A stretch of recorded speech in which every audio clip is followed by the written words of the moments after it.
Alo. Alo. Жан, естілмей қалдың ғой? Хорошо, потом хабарласам.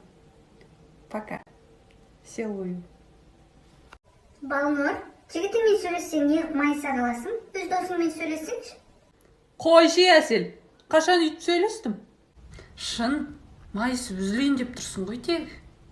Қыздар, Балнұрға жабылмаңдар. Барлық қыз жігітімен сөйлескен кезде әдемі майысып сөйлесу керек. Солай қояйым. Мен жігіттермен сөйлеспеймін, папам ұрсады. Өтірік соқпа шайым. Осы сен үндемей жүріп бірінші кетіп қалатын шығарсың. Бірінші мен кетемін. Ең үлкен мен ғой. Ой, сен қайдан кетесің? Апта сайын бір жігіт ауыстырсаң. Қыздар, байқаңдар. Сендердің жүріп жүрген жігіттерің Әселдің бұрынғы жігіті болуы мүмкін. Muchacho, acompáñeme. This song is